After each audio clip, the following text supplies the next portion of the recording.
Hello, time then for the press preview. It's a first look at what is on tomorrow's front pages, and this evening we'll check out the headlines with the entrepreneur and PR consultant Leon Emirali and the journalist and author Christina Patterson. Nice to see you both this evening. We'll chat in a moment after we've had a look at some of those front pages for you. Let's start with tomorrow's Observer, leading with the dramatic scenes in Tel Aviv, warning of new battle lines being drawn. The Sun focuses on the deployment of more RAF jets to British bases in the Middle East. Likewise, in the Sunday Times, suggesting Britain is on a war footing after moving more jets to the region. The Sunday Express celebrates the best of Britain amid the King's birthday festivities and trooping the colour, while the Mail on Sunday opens with accusations of a vile rant towards supporters of baby murderer Lucy Letby during her trial.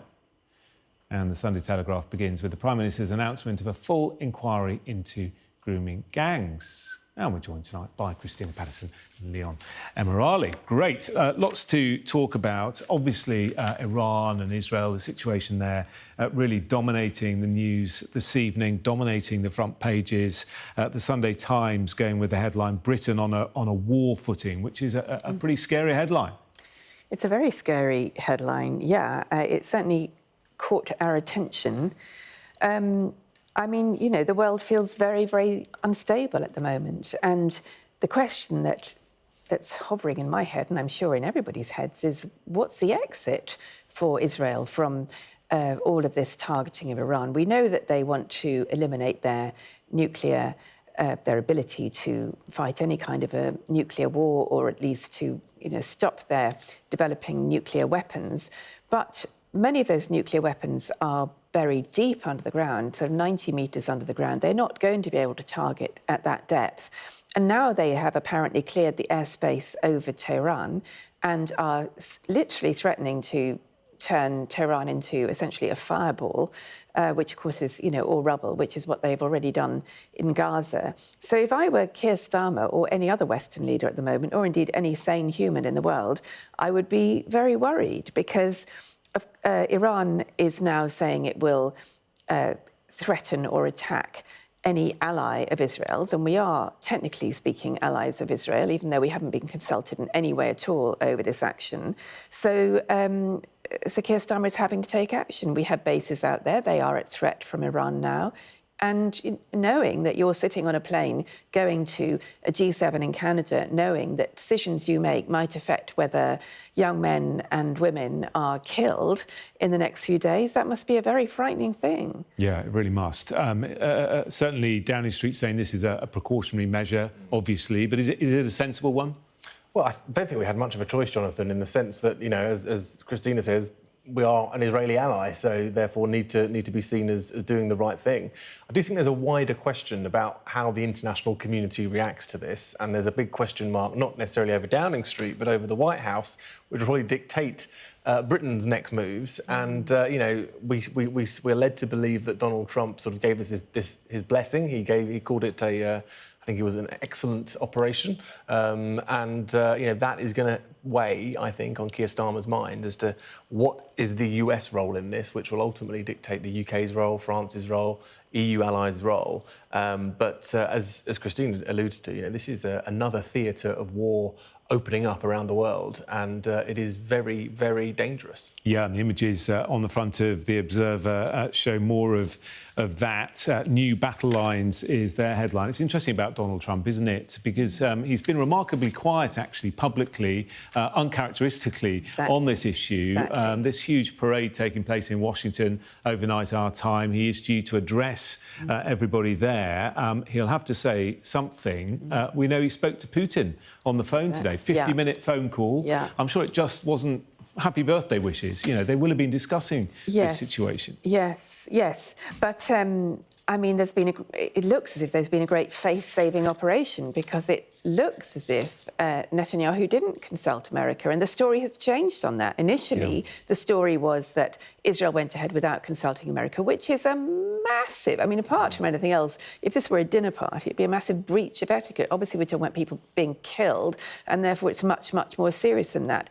But America has been Israel's, sadly, unconditional ally for a very long time, and also, of course, its main funder for, for its defence and indeed its attacking of other countries. And the Iron Dome exists because of American support. Now, the Iron Dome so far has although people have died, 3 people have died at least, and some other people have died in the West Bank. So I think maybe as many as seven or 8 people have died so far. But it can't go on well, maybe it can go on forever, but the cost of all of this defence is absolutely enormous. And at a time when Trump has cut aid budgets around the world, and the latest predictions are that 300,000 people will die because of the aid budgets he's cut. It's just a very unsteady story, really. We don't know where Trump stands. We don't actually know where he stands on anything, and he changes his mind all the time. So it's just a very knife-edge, frightening situation. Yeah, I mean, there has been a suggestion that Trump thinks that maybe by putting this pressure on Iran, that they will come back to the table, and that they may have to give in more when it comes to nuclear talks. I mean, is that fanciful, do you think, now?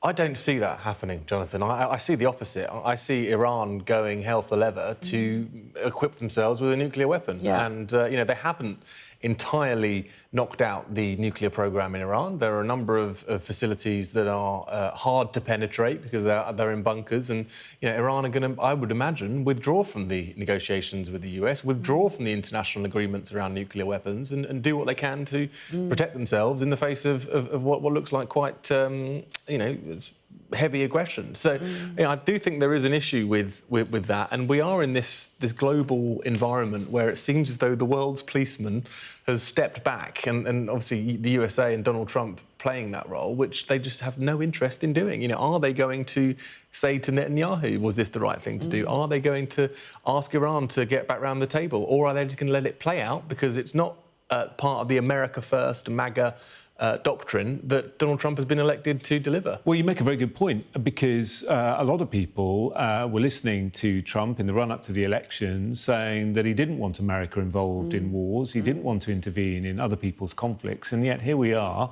with, violence and war on multiple fronts. Well, he wanted a Nobel Peace Prize. I mean, it sounds absolutely ridiculous, but he did want a Nobel Peace Prize. He probably still does want one. I don't think he'll be getting one anytime soon, because all he's done is pander to Putin in terms of the war in Ukraine, and he seems to be an ally of Putin's. If he said he would solve that war within 24 hours of starting his job. I think the thing about Trump is that, well, I mean, there are many, many things to be said about Trump, but one of the things about Trump is that he doesn't actually understand geopolitics or diplomacy. He thinks it is just about making deals. He doesn't understand what motivates people. Putin isn't interested in money because he's got all the money he could ever want. Netanyahu isn't interested in money. And with these people, there's always a very complicated mix of motives. But what we do know is that very, very sadly, at the moment, the main balance of power in the world is with the strongmen leaders who don't seem to have many ethics to guide them. I wouldn't trust Netanyahu, Trump or Putin as far as I could throw them. And I think this really is a very, very, very dangerous time. Yeah, it is a very dangerous time. Front page of The Sun, just reiterating that point about the RAF sending its jets over to the region. Just finally, I mean, do you think... What do you think the ultimate goal is here by Israel? I mean, obviously, they say this is going to last for a number of days. They want to take out as many facilities as they can. I mean, do you think regime change is on the cards? I mean, it has to be, doesn't it? I think if that isn't what they're going for, then this could be an incredibly prolonged, very bloody conflict. So I think it has to be regime change, and it has to be knocking out the nuclear programme that Iran has in play. And I think both of those things are going to be difficult to achieve, and that's what makes this worrying. That's what makes it worrying that the UK assets, be they in Cyprus, be they in Oman, in the region, are now going to be under threat because of actions taken by Israel. So, I think we are in for for the long game here, and I don't think it's going to be pretty. No. OK. Sorry, yeah. Well, just in terms of regime change, there's nothing like your country being bombed to smithereens to make you think, actually, you know, yeah, I don't like my government, but you know what? I think I like my government slightly more than I like the people who are bombing us. So I don't think it's a terribly helpful way to start doing things. No. OK. All right, we're going to go to a break. Thank you for that for the moment. Coming up, we're going to talk about the Prime Minister's dramatic shift on tackling grooming gangs. Don't go away.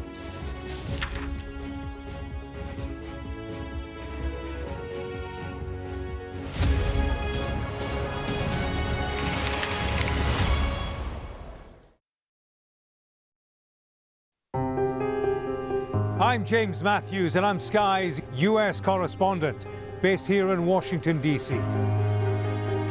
Do you fear a fourth indictment? Does your government owe an apology to the British home children? Great to see you. Does your government owe them an apology?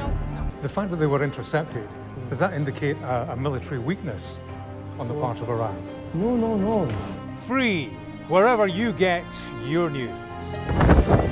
There's no doubting the strength of this hurricane as it roars through. You can feel a devastating power. It had been a difficult night in a deadly storm. Bang, bang. You can hear it hitting the windows. Our houses are okay. It's depressing. As bad as all of this is, it could have been much worse. Today, this land they call sacred is at the heart of America's electric car revolution. To me, it's a sacred ground. The white gold rush is a race that Biden doesn't want to lose. I've covered some of the biggest stories in the world. Donald Trump, 45th President of the United States, it would appear is about to learn his fate. Escort coming out! San Quentin houses America's largest death row. They rarely allow cameras onto the condemned block. James Matthews, Sky News. I want to be treated equally like everyone else. It's one step closer to getting out, to getting off death row. Sky News. Get the full story first. Mr. Trump, James Matthews from Sky News. Hey, James. You're diminished by claims that you're a racist. Question? Mr. Musk, has your ignorance and ego cost Ukrainian lives? Vladimir Putin calls you outstanding. What do you call him, sir? He's from Sky News. He's from Sky News. He's entitled to ask me questions. What might happen if Russia attacked the UK?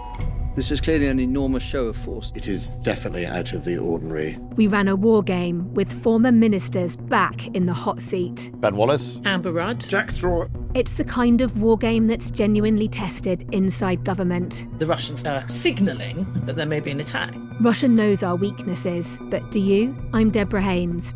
From Sky News and Tortoise, this is The War Game. Listen wherever you get your podcasts. A show of military might and menace.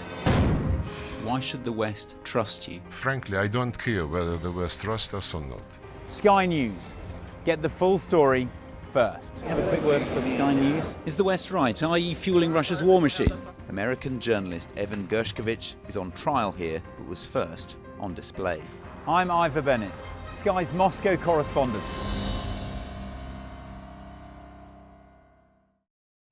We arrive. A secret hospital hidden in the Myanmar jungle, treating the victims of this bloody war.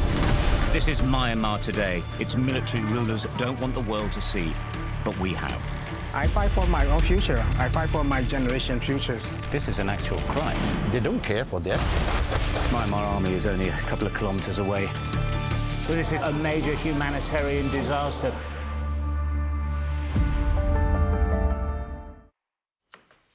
Welcome back. You're watching the press preview with me, entrepreneur and PR consultant Leon Emirali, and journalist and author Christina Patterson. Leon, let's have a look at the front of the Sunday Telegraph. Big news this evening. The Prime Minister doing a U-turn, I think it's fair to say, on an inquiry into grooming gangs. Yeah, I mean, this has got a bunch of different political connotations as to how the Prime Minister and Number 10 tried to frame this. And I think that as you say, the Conservatives and Reform were banging the drum, calling for this grooming gangs inquiry, and Keir Starmer always said that enough had been done, that it wasn't necessarily a need for a national inquiry. That's obviously now changed, and I think one of the biggest, most contentious parts of this story is that they're going to echo Louise Casey's report, which states that there is a point to be made around the fact that it was generally Pakistani men acting towards white British girls, and I think that is contentious for a number of obvious reasons. And I think the way the government navigates that is going to be very, very difficult. But I do think there's a political issue for the Prime Minister. I think this was going to become one of those issues that rumbles on until something was done about it. And Elon Musk, sorry to bring him up, but he's getting credit from the Telegraph here for being the one that sort of brought this to public attention, stirred it up again, and maybe that led to this. OK, Christina? Yeah, I mean, I think it's unfortunate that Keir Starmer seems to be making what appear to be a number of U-turns, because that gives ammunition to people like Reform, who are clearly the key opposition now, even though they have so few MPs, because it does make him look like a flip-flopper. And I think this, for me, this is a kind of indication of his legal and legalistic brain, which is that each 5 councils, I think, had independent reports going, and there was no need to introduce another one, and it would slow things down. But sometimes you have to look at the bigger picture, and the bigger picture politically was that it was a scandal. It was an absolute scandal that, for whatever reasons, people in police forces and local councils did not feel able to state the absolute obvious, which was that these were mainly Pakistani men who were raping white girls. And the fact that most sexual crime is not committed by Pakistani men is, in this particular situation, neither here nor there. These crimes were. And the fact that it was covered up is what has created this sense of outrage. And that's what Elon Musk and people in Reform and the far right have latched onto. And, I'm absolutely no fan of Elon Musk's, and I think his interference in British politics on X has been absolutely horrific, but he seems to hoist himself with his own petard in the last few days with his attacks on Donald Trump. Yeah. But I think this should have been done ages ago. It was politically necessary to acknowledge what had been going on. Louise Casey is eminently sensible, but I do think Keir Starmer was badly advised on this before. OK, all right. Let's move on to the front of the Sunday Times and a story about Alzheimer's drugs, Leon. Yeah, this is quite a depressing story, really. There are 2 Alzheimer's drugs that are very efficient, effectively, in the work they do to slow the underlying causes of dementia. But they are being denied on the NHS by NICE, which is the body that ultimately decides which drugs are available on the NHS, for a matter of cost. And this is deeply depressing for a lot of people who will know people with Alzheimer's or will be touched by the disease in some way or another. 600,000 people living with Alzheimer's in this country right now. And it's just a real shame that these drugs that are scientifically promising, pharmaceutically promising, are not being made available because of a financial decision. Yeah, and I think that really tough, that, isn't it? Really tough. I mean, I do think NICE serves a necessary function, because the NHS, as we know, is not a bottomless pit of money, and it does have to make decisions about efficacy and value and all the rest of it. But I think for people who have Alzheimer's, and I did a big report for Alzheimer's Disease International a few years ago, the big report on their global research, and it's an area where there have been very few breakthroughs for years, and these drugs really were a breakthrough. So it's heartbreaking for the people who have it and their families. OK, and let's just finish with some pictures from Trooping the Colour today, front of the Sunday Express. That's rather lovely, isn't it? Charles and Camilla. And then on the front of the Sunday Times, the Chuckle brothers, George and Louis. It's almost, you can imagine, can't you, in newsrooms around the country, video editors and picture editors trained on those 2 boys, just waiting for a moment. And they got it today, both of them giggling away in the sunshine. It's rather lovely, isn't it? It is. I saw a bit of it on TV, I think this is... It's always said, isn't it? But Britain does this stuff very well, the pomp and pageantry. And it is nice to see those 2 boys seem to be having a bit of a laugh, having a bit of a joke. A giggle in the carriage. A giggle in the carriage. Christina, Leon, great to see you both. Thank you very much. Coming up next, a parade in Washington for the 250th anniversary of the US Army coinciding with the President's birthday. Jubilation in the streets while some emotional. This is a political victory for Prime Minister Modi and his Hindu Nationalist Party. I'm Neville Lazarus, and I'm Sky's reporter based in Delhi. Companies like these are helping India in its trajectory to be a serious player in space exploration. Sky News, get the full story first.